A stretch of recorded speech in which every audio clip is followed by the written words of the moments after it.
Zistili sme, že na našej prevádzke hniezdia vzácne včeláriky a po porade s odborníkmi sme sa rozhodli im zlepšiť podmienky. Vytvorili sme im v podstate privátny hotel. Do areálu nie je prístup ľudí, takže nie sú nikým rušení. Prehlbili sme ťažkým mechanizmom bagrom hniezdiacu stenu mimo hniezdiaceho obdobia, tak aby sa k včelárikom nedostal nejaký predátor, napríklad líška.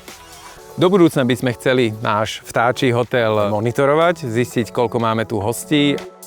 Včelárik zlatý je vlastne taký najpestrejšie sfarbený slovenský vták.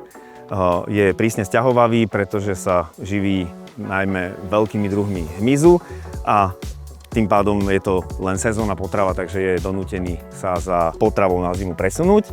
Za mnou je možno vidieť taký fragment steny, kde je veľká kolónia brehulí hnedých a pozdĺž tej steny sú zase hniezdne nory včelárika zlatého.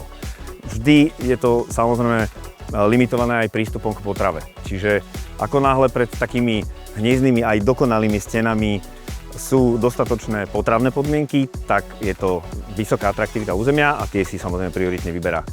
Oni si vlastne v takomto prostredí hlbia hniezdne nory v tých kovových stenách, na konci je hniezdna dutinka tej hniezdnej nory a tam vlastne kladú vajíčka do takej hniezdnej misky. Takéto podmienky sú veľmi žiaduce, pretože čím je príroda bohatšia, tak tým je ekosystém stabilnejší a teda je to lepšie pre všetkých.